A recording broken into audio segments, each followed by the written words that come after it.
Programa Café com Maná. Diferente dos outros, mas igualzinho a você.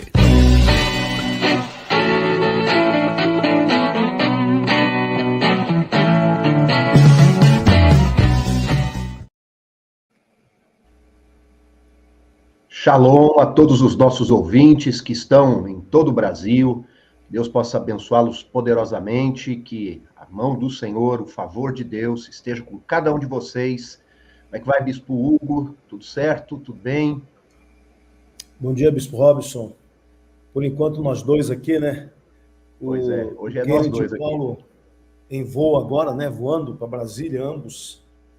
Né? Bom dia, Bispo João. Shalom. Bom dia. Como é que vai, Bispo João? Tudo bem? Tudo bom? Tudo certo, graças a Deus. Hoje é nós três, né? Porque o Bispo Paulo está voando e o Kennedy também, né? Estão em voo, em trânsito, indo para Brasília. Então, vamos pegar o tema que foi apresentado pelo Bispo Paulo, vamos discutir o tema, né? Ele colocou o tema sobre geopolítica, né? A questão do presidente do Irã, o acidente que houve lá no Irã, as consequências no Oriente Médio, enfim, né? O que isso pode causar no Oriente Médio. E eu queria ouvir de vocês, né? O que vocês entendem desse fato que ocorreu no Oriente Médio? Se isto tem alguma coisa a ver com Israel, se de fato muda alguma coisa com, né, a questão do presidente iraniano, né, não estando mais à frente desse governo, ele é um conservador, né? Quando eu falo conservador iraniano, eu estou falando de alguém muito conservador, né? Dentro da ideia do islamismo. Ele era o possível sucessor do Ayatollah Khamenei, né? Que é o que manda verdadeiramente no país, e tem toda uma característica, né, ligada a ele. Ele trabalhou muito, assim, havia muitos inimigos internos e externos, porque ele era, como eu disse, conservador, com repreensões internas, assim, muito, muito firmes, né? Ele tem casos de repressão interna. Parece que a eleição dele em 2021 foi uma eleição em que liberais e reformistas não puderam concorrer, então ele, como conservador, ganhou a eleição nesse contexto e foi muito contestado. Mas o que vocês me falam sobre essa questão geopolítica e esse acidente do presidente iraniano? Eu acho que com relação a Israel, enquanto não se identificar qualquer ação, não vai ter nenhuma repercussão, né? E como parece que foi um acidente, né? Parece que todos os indícios de que foi um acidente. Ainda, pelo menos a última vez que eu tinha lido, não tinha visto nenhuma notícia de que pudesse ter sido algum tipo de ataque, né? Algum tipo de represália de Israel, seja de quem quer que seja, né? É um acidente, né? Ele é um líder mais autoritário, né? Mais repressor. Não acho que vai mudar nada, porque o líder supremo se mantém o mesmo, né? Ele não era o líder, né, da nação, que continua sendo o Khamenei, né? A única alteração é com relação à sucessão, né? Como ele era cotado para assumir essa posição no futuro, agora vai ter que ter uma mudança. Se isso vai trazer mais moderação. Eu creio que para nós cristãos não muda. É muito difícil o Irã ter uma guinada mais liberal, né, em que você possa pregar o evangelho, em que a pregação seja livre. Os países muçulmanos que são teocracia, né, em que há uma diferença entre a Turquia, por exemplo, né? Na Turquia, você tem uma população muçulmana, mas um governo em tese secular, né? Não é um governo teocrata, né? O líder não é um representante de Maomé, né? Mas é um líder, pode ser, ele normalmente é muçulmano, né? Mas não é um líder Não é um líder religioso. A religião não comanda o país, né? Existe uma realidade secular na Turquia. Eu acho que é muito difícil o Irã caminhar nessa direção, né? E eu acredito que, desse ponto de vista, a morte do presidente não vai ter grandes mudanças, né? O país vai continuar sendo um país muçulmano. Houve um vento um pouco liberal lá, né, quando surgiram aqueles protestos, né? Mas depois isso parou, né? E com relação a Israel, o que eu tenho percebido, assim, Israel e Irã é um daqueles pontos, né, de tensão na relação Ocidente e o Oriente, né? Israel é mais ou menos interessante, né? Eu estava vendo aquele encontro dos líderes da Rússia, né? De Putin, de Deng, qual é o nome dele mesmo? Deng, o presidente da China lá, o secretário-geral do Partido Comunista Chinês. Acho que é Deng Xiaoping, né? Deng Xiaoping, né? E a Jussara me perguntou por que existe essa tensão, né? Por que cada país não vive por que cada país não vive de acordo com a sua realidade e deixa os outros em paz, né? Aí eu falei, porque há interesses, né? E um desconfia do outro. E há pontos de tensão, né? Como, por exemplo, Taiwan é um ponto de tensão para a China quer tomar Taiwan, os Estados Unidos é contra, porque os Estados Unidos não quer ver crescer, né, o arco de influência de um inimigo, né, em potencial, né? O Irã é outro ponto de tensão, Israel é outro ponto de tensão. E como esses países, por exemplo, aí quando há uma aliança entre a China e a Rússia, né, o mundo fica tenso, né, perplexo, né, fica nervoso, vamos dizer assim, né? O que vai acontecer depois disso? Então, é o caso do Irã, mas não acredito que uma morte acidental de um líder político causa uma comoção no país, né? Se ele fosse um líder popular, não era, né? Ele era um líder, de uma certa forma, até odiado por grande parte da população, né? Não era um líder com popularidade, né? Então, não houve nem essa comoção da perda de um líder, né? Que normalmente aconteceu aqui, por exemplo, quando morreu Tancredo Neves, né? Houve uma comoção nacional, todo mundo sofreu, as pessoas choraram, né? Não acredito que seja o caso lá, né? Apenas a morte de um político, né? Mas não acredito que vai ter grande repercussão na relação com os outros países, não. Nem para nós cristãos, né? Eu percebo, né, que tudo isso que tem acontecido no conflito lá de Israel com o mundo muçulmano, para nós é um ponto a ser observado, né? A gente que pensa e entende que a escatologia ela é definida pelo aquilo que acontece com Israel, com Jerusalém. A gente olha para isso com uma dobrada atenção, né? A gente olha e começa a perceber e essa situação que aconteceu foi uma tragédia, um acidente? Eu acho que foi um acidente, né? Como o João disse, foi infelizmente um acidente, né? Infelizmente porque vidas se perderam, né? Agora a questão, eu vi muita gente nas mídias sociais, né, celebrando a morte desse presidente lá do Irã, até aqui no Brasil, né? Porque ele era conhecido pela forma dura, ele era juiz, né? Parece que ele era juiz e julgava de uma maneira muito dura. E tem uma história, que eu não sei se ela é verdadeira, que ele condenou uma moça por ela ter sido estuprada. E ela que foi enforcada, né? E não o estuprador. Né?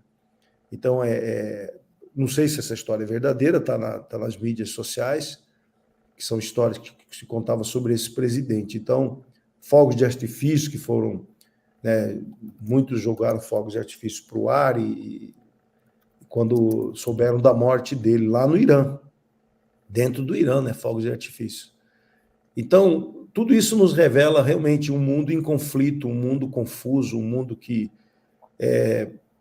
tanto política como em muitos aspectos, até mesmo religioso, né, vive um conflito sério. Eu creio que, assim, desde 1962, a gente não vivia uma tensão assim que envolvesse as potências mundiais, né, que o João falou aí da China, Estados Unidos. Eu creio que tudo isso tem nos levado a pensar que é urgente um acordo de paz. É urgente. É importante demais para a humanidade que algum movimento seja feito para movimentar e trazer paz, né? Porque nós estamos vivendo em tensão constante. Há quanto tempo nós estamos aí com guerra de Ucrânia e União Soviética, desculpa, com a Rússia, que tem gerado o envolvimento da OTAN, né? Que envolve o envolvimento da China, e aí começa a ter essa polarização bélica, é um perigo para a humanidade, né? Então a humanidade vive um risco hoje de um conflito bélico de proporções mundiais, proporção que envolva todo o planeta. Isso tudo começa a ver que o mundo caminha para uma única saída, um acordo de paz. E aí o acordo de paz é uma coisa que chama a atenção da gente por causa da questão escatológica, né? Então, se correr o bicho, como é que é? Se correr o bicho come, se ficar, como é que é? Se correr o bicho pega, se ficar o bicho come. Então tá mais ou menos assim, né?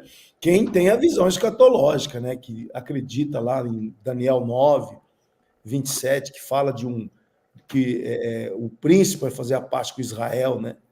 E essa paz aí, porque na verdade, se você parar para ponderar, né? Se fizer uma análise fria, o que a humanidade está precisando hoje? É que alguém chegue e fala, gente, vamos parar de guerrear, vamos parar de ameaçar. Cresce o número de fabricação de bombas, né, de efeito atômico, de bomba de hidrogênio, etc. A corrida bélica nos últimos 2 anos é absurda. Países que nunca se preocuparam com isso, como a Alemanha, né, o próprio Japão, uma corrida bélica nesses países, comprando armas e preparando os seus exércitos para um conflito.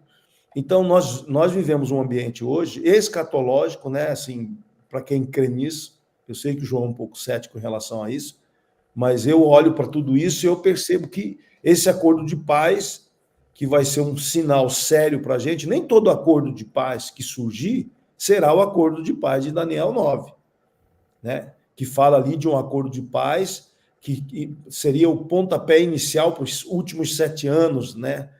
Das 70 semanas de Daniel 9, e começa ali no versículo 20.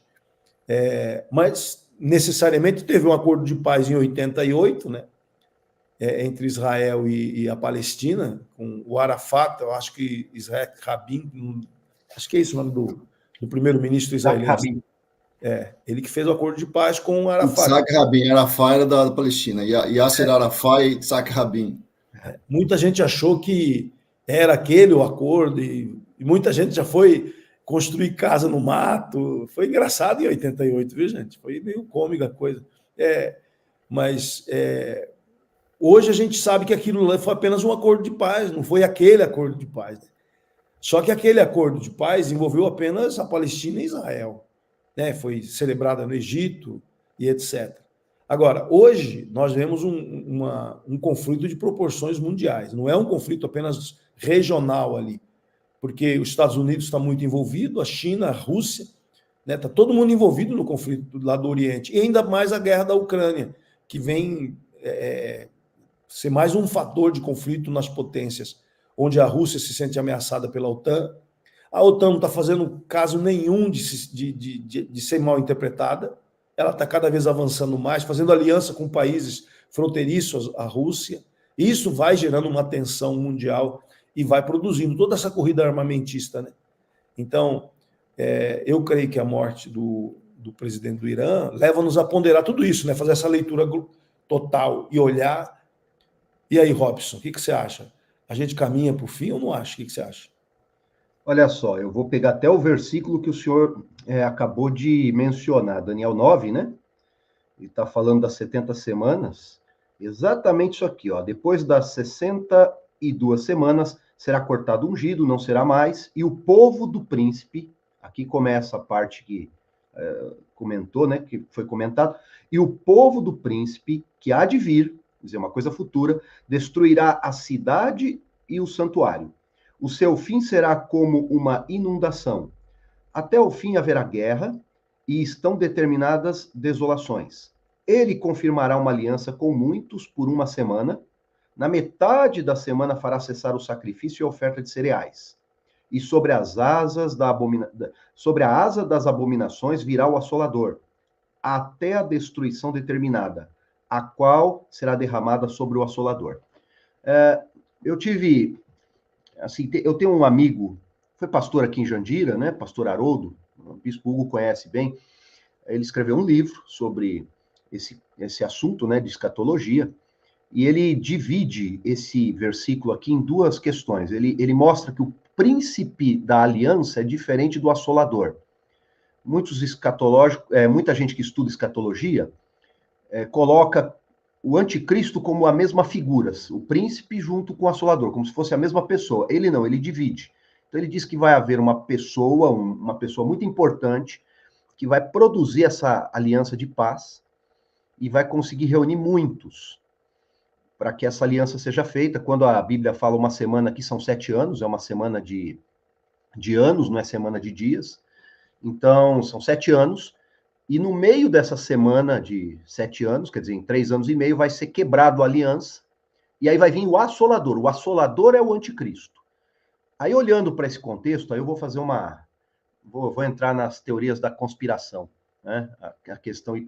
Uma questão hipotética aqui. Então, falando, por exemplo, que o Trump pode ser o anticristo. Olha como é que é as coisas, tá? Não vou nem dizer as fontes que falam isso, porque é tudo hipotético. Isso aí não tem como afirmar absolutamente nada. Mas vamos lá, né? Vamos imaginar que ele ganha a eleição agora, esse ano, que isso sim é muito, muito provável, né? E ele bateu no peito, ele disse que ele acaba com a guerra da Ucrânia. Ele afirmou isso, de fato, ele afirmou isso.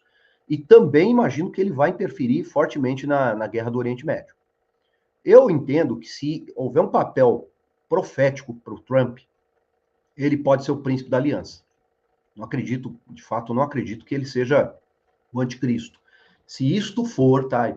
Estou falando aqui de uma maneira hipotética, estou aqui dizendo algumas coisas que é tudo, né, possibilidades, não significa que de fato vá acontecer, que encaixe em profecias, mas imaginando que nós estamos vivendo um tempo realmente diferente, que caminha para o fim, se esse pessoal das teorias da conspiração tiver correto, quem sabe, né?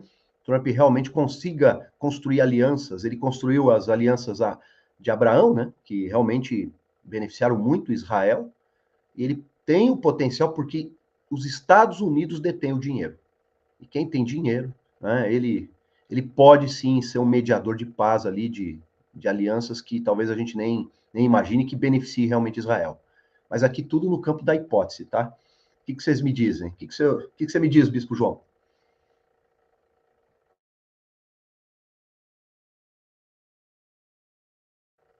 O microfone está desligado. O microfone seu está desligado.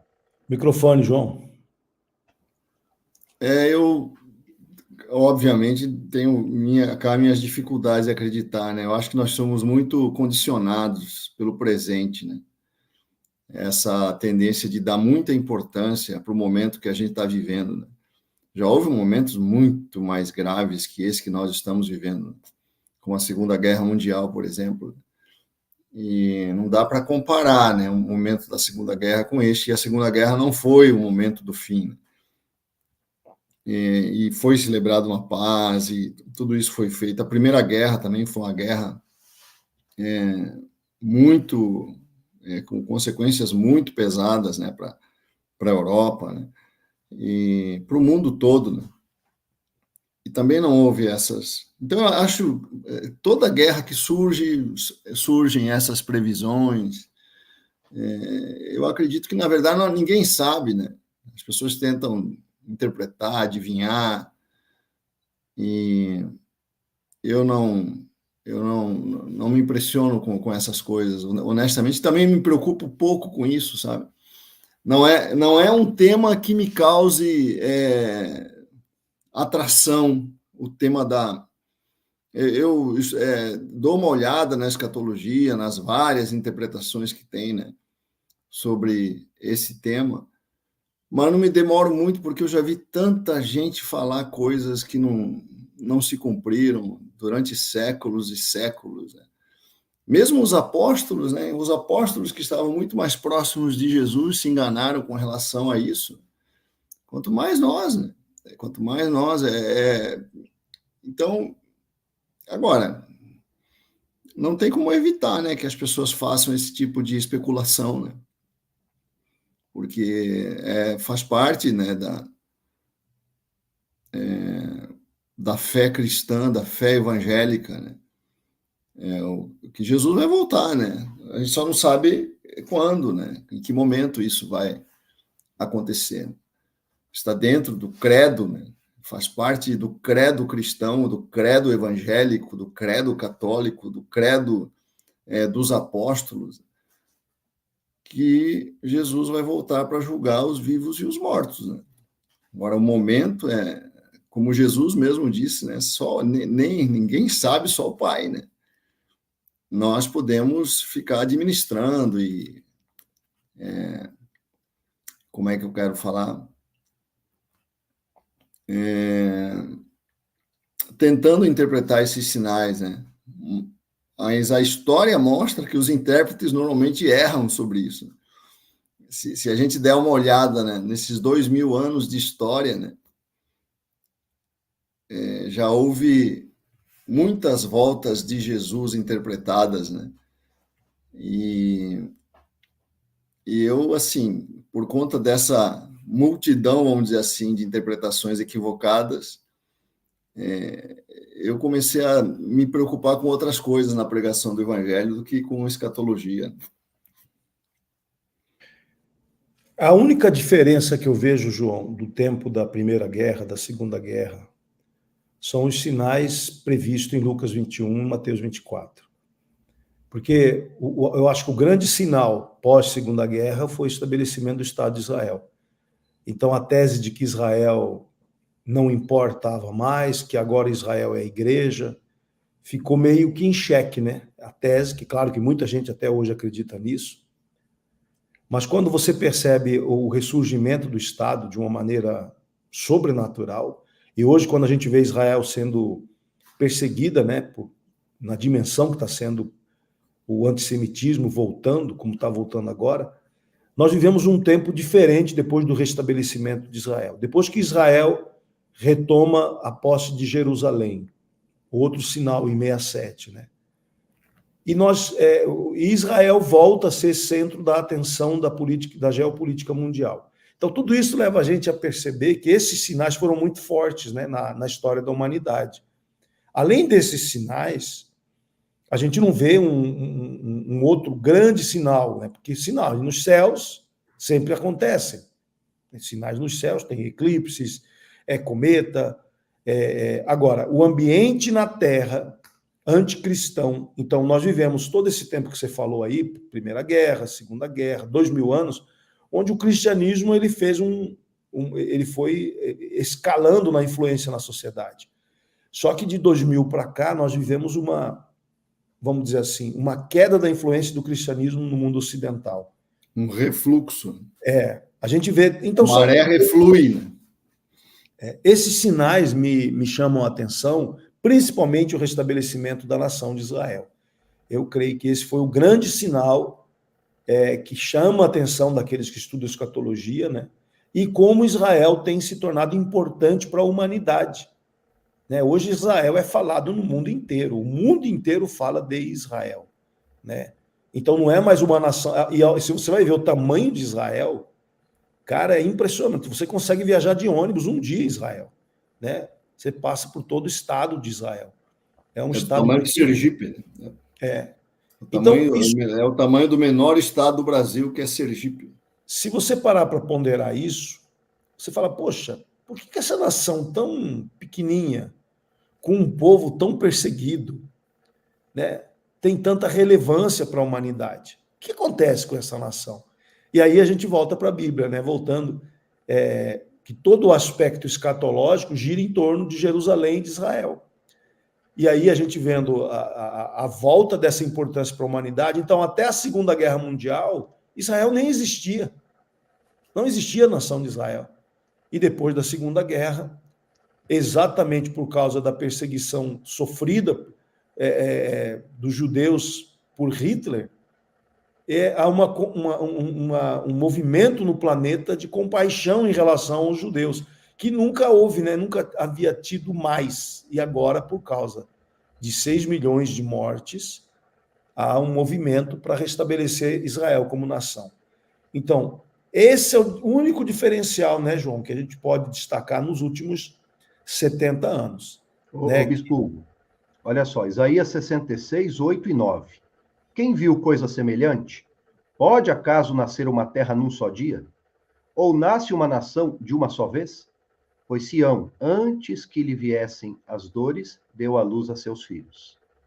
Quer dizer, Israel é impressionante, né? Cumpriu-se essa profecia, num só dia nasceu a nação, né? Que é uma coisa que eu não me lembro de nenhuma outra nação com essa realidade, né? Outra profecia aqui, Zacarias 12, né? 2 em diante. Eis que farei de Jerusalém um cálice de tontear para todos os povos em redor. Que é o que está acontecendo hoje, né? Israel é o cálice de tontear ali no Oriente Médio e para o mundo. Como que o mundo se preocupa com uma nação tão pequena? Como que move?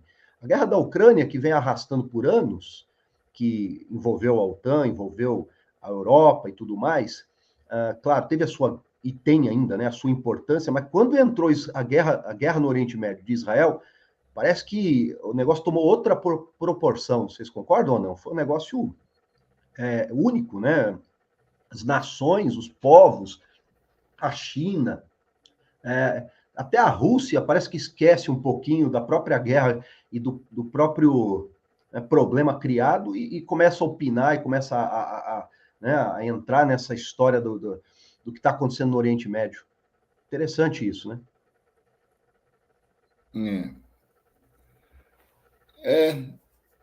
Mas eu, assim, claro, não tem como negar a importância de Israel, né?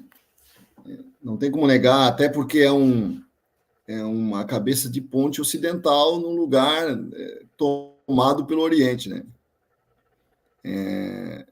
O Israel tem uma forma, um estilo de vida, né?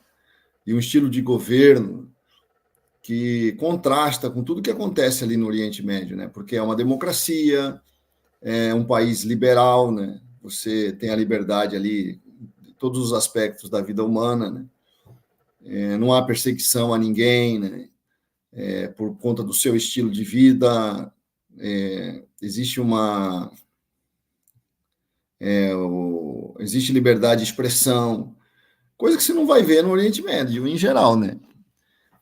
E por isso Israel é visto como uma agência norte-americana em pleno Oriente Médio, por isso ele é odiado também pelos árabes, né? Mas nós sabemos que não é só isso, tem um aspecto espiritual, é óbvio, como se vê no mundo inteiro hoje, né? Talvez Israel tenha... talvez o Hamas, com o ataque que fez em outubro, né, tenha projetado isso, né, que Israel ia ter uma reação tão brutal, né, que ia colocar o mundo inteiro contra ele. O Hamas pensou assim, vamos fazer um ataque sanguinário contra Israel, que eles vão vir de um jeito, que eles vão reagir de uma forma que pode ter certeza que o mundo vai ficar contra eles, né? Dessa forma a gente vai tirar todo o apoio do mundo à nação de Israel, né? E de uma certa forma Israel mordeu essa isca, né? Porque Israel foi com tudo para cima do Hamas, né? E nós vemos hoje uma reação no mundo que mostra que está todo mundo se voltando contra Israel, mesmo os que defendiam a nação, né? Eu, de vez em quando, vejo o programa do Piers Morgan, né, que é um apresentador inglês, né, que tem muita influência, né, no mundo, é visto no mundo inteiro. E ele, no começo, defendeu muito Israel. Esses dias eu coloquei lá ele entrevistando o ministro de Comunicação Social, né, de Israel, e ele pressionando o ministro com relação à morte de civis, né? mas de uma forma assim agressiva, né? Que você percebe que o cara está mudando de posição. E isso tem acontecido com muita gente, né? Muita gente começa a achar que está demais, né? A reação de Israel. E acho que isso que o Hamas planejou, né? E de uma certa forma está conquistando, né? Então, não tem como negar a importância da nação de Israel. Agora, daí eu tenho muita desconfiança com as interpretações que veem todas essas coisas, um sinal da volta de Jesus, né? Por conta dos erros do passado, né? E o fato de ter esse ingrediente novo, né, que é a nação de Israel, não sei até onde, né? Isso é um sinal de que as coisas vão acontecer como os profetas do dia, né, estão anunciando. É fato que muitos erros, né? Já falaram que o anticristo ia ser o Papa, já falaram que o anticristo era o Barack Obama, já ouvi que o anticristo era o Macron, quem mais? Né? Se for pegar... Bill Clinton era um anticristo também. É verdade, que, enfim, né, sociedades secretas por trás de tudo isso. Outros acham que o Lula é o anticristo. O Kennedy, né? O Kennedy. Mas a verdade, vamos né? outro assunto. A verdade, gente, que... Acho que o Lula só não é porque não é fluente em inglês. Né?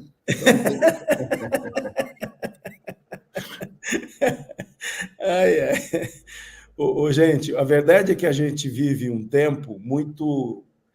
Agora, quem ora, né? Eu acho que todos vocês, claro, obviamente oram, né? Buscam a Deus. E o que eu sinto já tem uns 6 meses para cá, é algo assim que eu tenho comentado muito aqui com a minha turma, aqui, com a minha esposa, uma tensão espiritual no ar, né? É como se um sinal de alerta tivesse sido ligado e eu vivo nesse estado de alerta. E desde a pandemia, né, quando aconteceu a pandemia, a Gisela foi internada, ficou 2 dias no hospital e foi muito perigoso, né? Ela entrou realmente num estado muito delicado. E foi logo no começo, né? A pandemia começou em fevereiro, ela pegou em março.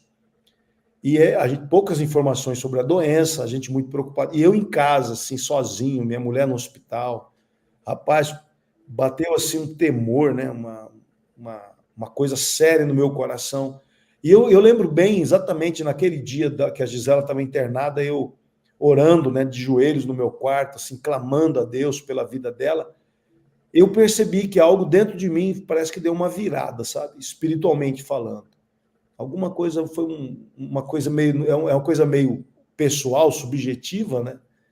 Mas agora, de uns 6 meses para cá, mais ou menos de setembro para cá, a minha alma entrou em estado de alerta espiritual. E eu tenho mudado minha vida de oração. Se eu já tinha, eu estou procurando ter mais ainda para perceber. Eu tenho perguntado para Deus, essa situação no Rio Grande do Sul, né, gente? Gente, não é normal. Não é normal. O que está acontecendo no Rio Grande do Sul não é normal, cara. É muito estranho. A tragédia que abrange, porque quando aconteceu lá nos Estados Unidos com o Katrina, atingiu uma região, né? Nós estamos falando de um estado inteiro do Brasil, e um dos estados, para mim, mais relevantes, assim, em termos de cultura, um estado tão bonito, né? Eu amo o Rio Grande do Sul, assim, gosto de viajar, de estar lá. Eu acho um povo muito, assim, diferente, né? Quem que não gosta de ir para Gramado? Quem que não gosta de ir para Porto Alegre e curtir, assim, a cultura gaúcha, né? É um povo diferenciado, né? A Serra Gaúcha, e ali nas vinícolas, é um povo diferente. E eu vejo, assim, que é um Brasil mais ou menos diferente no sentido que é um Brasil melhor, né? O sul do Brasil é um Brasil mais bem desenvolvido, mais culto. É diferente, né, o sul do Brasil. Isso acontece com Santa Catarina, com Paraná, acontece isso com o Rio Grande do Sul. Então, o que está acontecendo me chama muito a atenção. E eu tenho orado a Deus, perguntado, Deus, é uma situação climática, consequência de todo um fenômeno que acontece no planeta, né? Eu não quero entrar nessa questão do aquecimento global, porque eu tenho eu tenho outras crenças em relação a isso, né? Eu creio que mais é uma questão, a questão climática é cíclica, né? Agora, mas nesse grau, né, a dor que a gente vê, tantas vidas, né? Eu estava vendo ontem uma casa, João, de um cara que era próspero, um cara que é uma casa que o cara tinha um comércio imenso, né, na beira de uma dessas cidades aí. Cara, não existe mais nada. Foi ele, a família dele, foi todo mundo, a casa foi embora. E o senhor mostrando com aquele sotaque bem arrastado, né? Mostrando, falou, aqui tinha uma casa e aqui tinha um comércio. E era um homem próspero. Ele fala homem rico, né? Eles falam, né? Homem rico. E mostrando o lugar, ele falou assim, e ele não saiu, foi ele e a família dele inteira levada, né? Então, são situações que além de faz com que a gente ore pelo Rio Grande do Sul, né? Quero dizer aos gaúchos aí que eu acho que eu nunca orei tanto por uma região como eu tenho orado pelo Rio Grande do Sul, né? Porque meu irmão mora aí, né? O João mora aí, tem pessoas que eu amo, que é ele, a Jussara, a Carol, a Giovana e a Júlia, que são minhas sobrinhas, sobrinha como filho, né? Porque quando você tem um irmão chegado e tem filho, você acaba tendo uma ligação muito forte, né? Eu tenho orado por eles, como eu acho que nunca orei na minha vida, né? A gente ora por todos os queridos que a gente conhece, que é o Marcelo, a Cris, o Edmilson, a Andréia, e todo o pessoal aí que eu conheço, que mora aí no Rio Grande do Sul, né? Tem orado, clamado. Isso tem colocado a minha alma em estado de alerta. Alguma coisa esquisita está acontecendo com o planeta. E agora, tem um fundo espiritual, por isso que eu estou abordando esse assunto. O mundo está estranho, viu, João? Se não é os últimos dias, é primo dele, porque o tempo é muito parecido, está muito semelhança.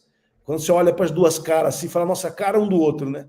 Os últimos dias e a cara dos dias que nós vivemos estão muito parecidos.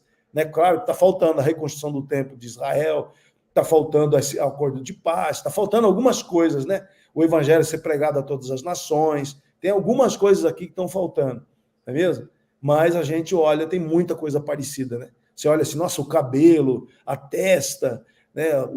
É muito parecido os dias que vivemos hoje com os últimos dias.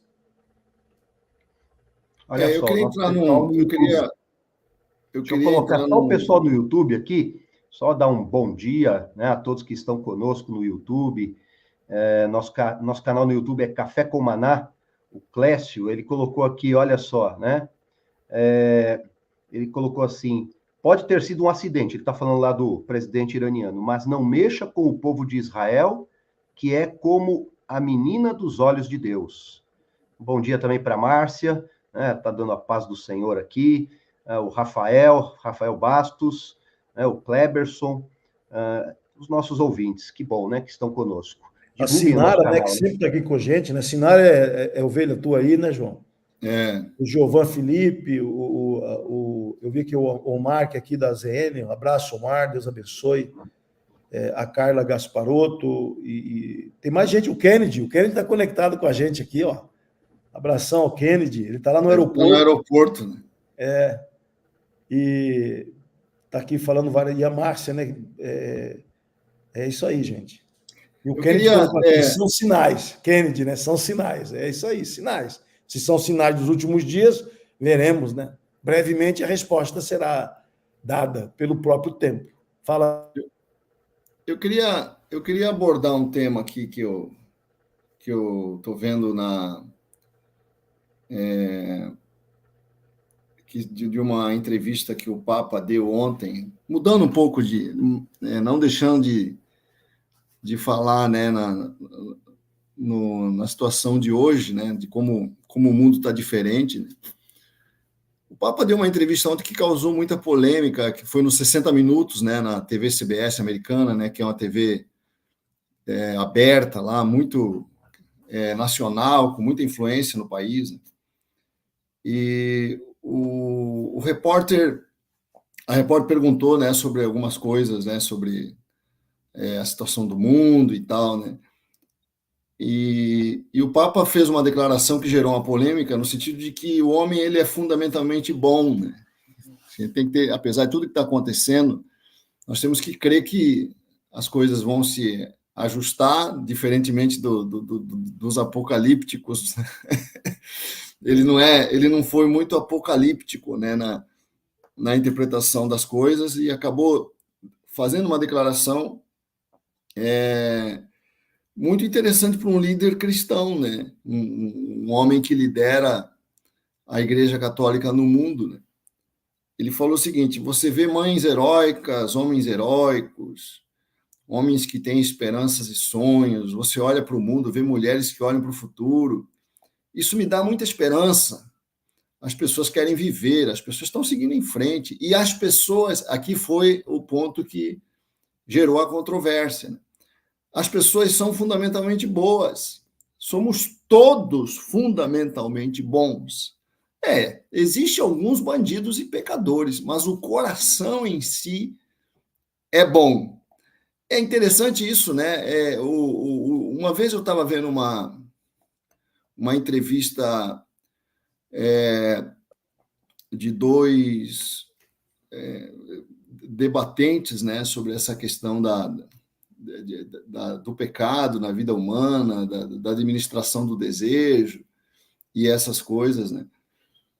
E um dos debatedores disse uma coisa que eu achei muito interessante: falou, nós precisamos levar a sério a queda, os efeitos da queda no coração do homem, porque o Ocidente vive muito essa concepção de que se eu desejo alguma coisa, eu tenho o direito de ter.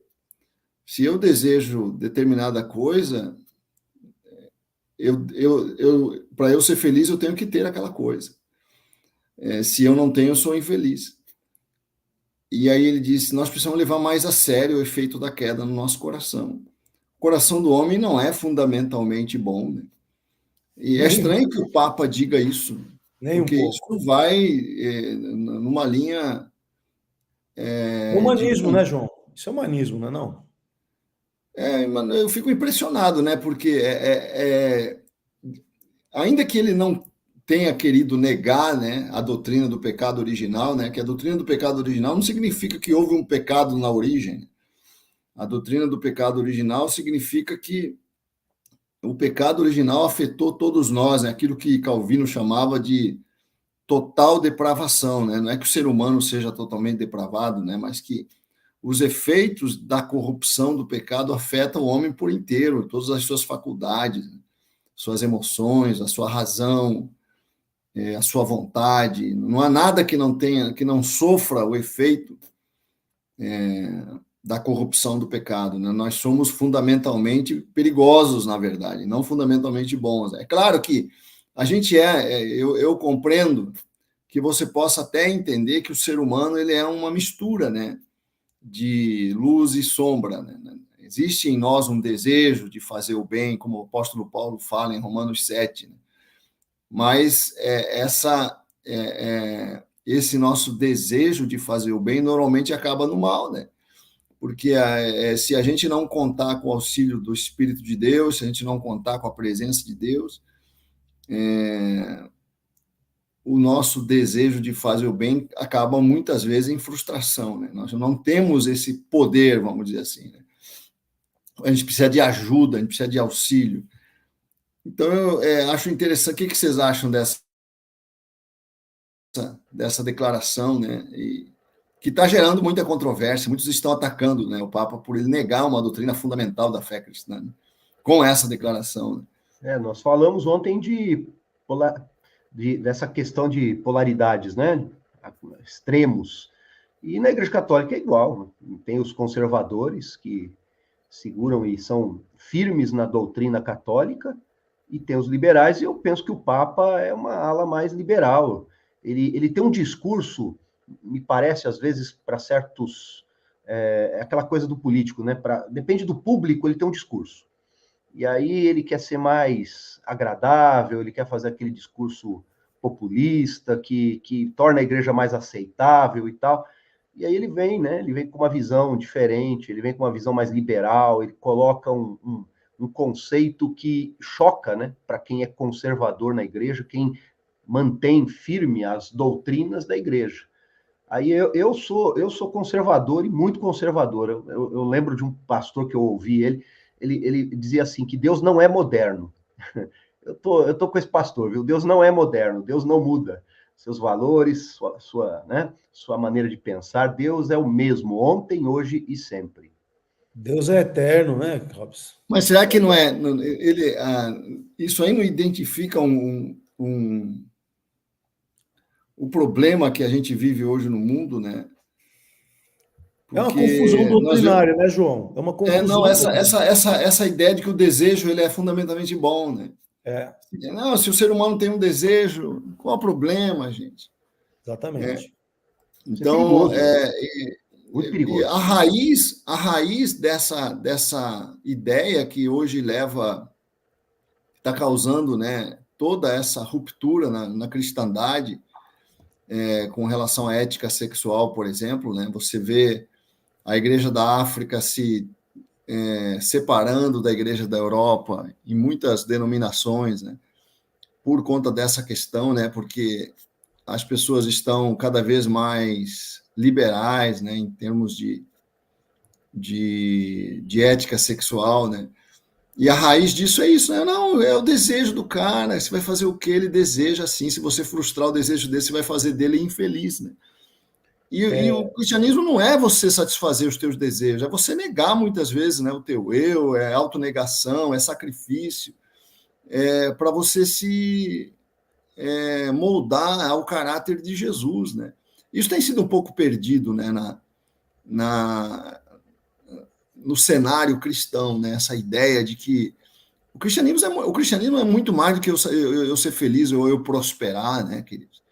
É impressionante como isso tem afetado, né?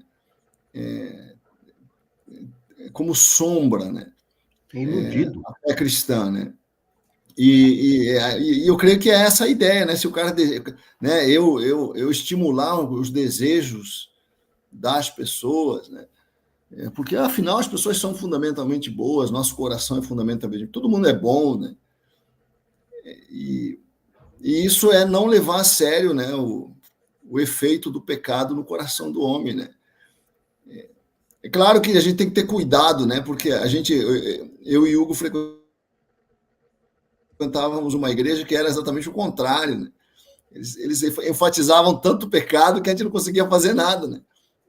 A gente não tem que ser extremo nem de um lado nem do outro. O que eu acredito, João, o que eu acredito, né? Aqui eu estava lendo aqui um texto aqui da Efésios 2, diz: eles vos deu vida, apóstolo Paulo, estando vós mortos nos vossos delitos e pecados, nos quais andastes outrora, segundo o curso deste mundo, segundo o príncipe da potestade do ar, do espírito que agora atua nos filhos da desobediência. Aí Paulo vai mais além, ele diz assim: entre os quais também todos nós andamos outrora, segundo as inclinações da nossa carne, fazendo a vontade da carne e dos pensamentos, e éramos por natureza filhos da ira, como também os demais. Mas Deus, sendo rico em misericórdia, por causa do grande amor com que nos amou, estando nós mortos em nossos delitos, vos deu vida juntamente com Cristo. Pela graça sois salvos. Então não tem esse negócio de que é bom, não. É mal. Né? Como diz aqui, filhos da ira. Nós éramos conduzidos por um mundo espiritual que encanta o homem pelo desejo. O desejo é o instrumento que atrai o homem ao pecado. Né? Por isso que a Bíblia diz que o mundo passa, bem como a sua concupiscência, bem como os seus desejos descontrolados, desenfreados. Né? Hoje que é dia de culto, né? Quero lembrar aí, né? Hoje é dia de culto aqui na Zona Norte, Sara Zona Norte, entra aí no Google e acha aí o endereço. 8 horas da noite, vai ser sobrenatural. A gente aborda muito essa questão. Olha, você precisa entender a tua vida.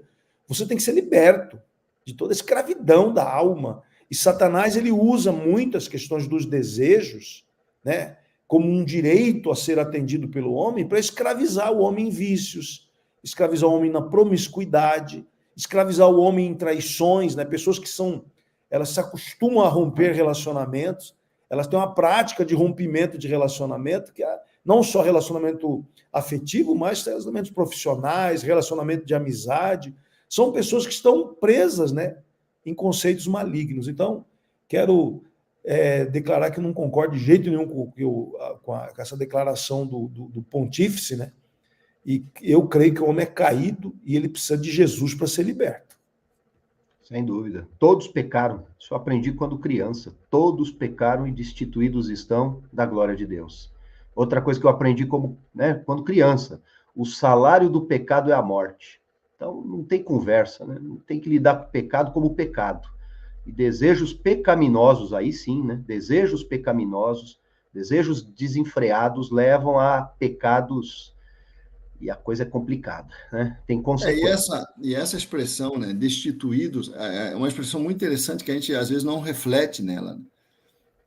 Paulo fala, destituídos estão da glória de Deus. Quer dizer, a gente tinha algo que que foi subtraído de nós. Sim. Nós tínhamos um poder que nós perdemos. E eu acredito que o que nós tínhamos é justamente esse autocontrole, né, sobre os desejos, né, esse governo, né, esse equilíbrio entre a razão e a vida instintiva. Nós tínhamos, Domínio, né? não era uma coisa desgovernada, descontrolada, né? O instinto não, a razão não estava a serviço da justificação dos desejos como é hoje, né?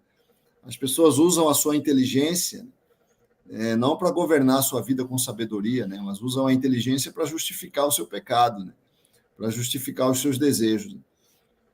E eu acredito que foi isso que nós perdemos. É disso que nós estamos destituídos. Nós tínhamos uma glória que só Deus tem, que é essa glória de ser inteligente, de ser livre, de poder fazer escolhas, mas não ser desajustado. Nós perdemos o equilíbrio que nós tínhamos, né? E a vida instintiva ficou descontrolada, né? Nós perdemos a capacidade de governar com sabedoria a nossa vida de desejos, né? Os desejos não são ruins, né? Os desejos, os instintos em si, eles são a manifestação da condição humana, né? Da criação de Deus. Deus nos criou com desejos.